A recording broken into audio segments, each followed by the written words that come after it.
Hello friends, আজকে দেখো আবার চলে এলাম একটু শৌলা ব্রিজে ঘুরতে। আর আদিকে নিয়ে এলাম।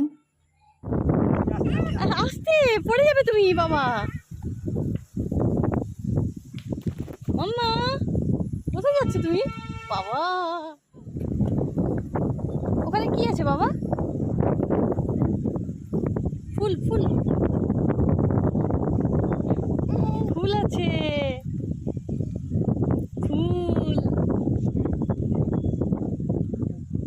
আর আজকে ওয়েদারটা দেখো এত সুন্দর, এত ভালো লাগছিলো আর এত হাওয়া দিচ্ছিলো। আর এখানে এই রাস্তার মাঝেই যে ফুলগুলো ফুটেছে এত সুন্দর লাগছে দেখতে। তো এখানে টাইম কাটাতে খুব ভালো লাগছিলো। তারপর সন্ধ্যা হয়ে গেলো, তাই চলে এলাম এখানে ব্রিজের ওপরে। এখানে এসে আমরা কিনে নিলাম একটু পাঁপড় ভাজা। অনেক দিন পরে পাঁপড় ভাজা খেলাম, খুবই ভালো লাগলো। তো তোমাদের সঙ্গে দেখা হচ্ছে নেক্সট অন্য কোনো ভিডিওতে। তোমরা অবশ্যই চ্যানেলটাকে সাবস্ক্রাইব করে দেবে। আদির আর আমার অনেক ভিডিও তোমাদের কাছে নিয়ে চলে আসবো, তোমরা সেটা দেখতে পাবে। আর কেমন ধরনের তোমরা ভিডিও দেখতে চাও তো অবশ্যই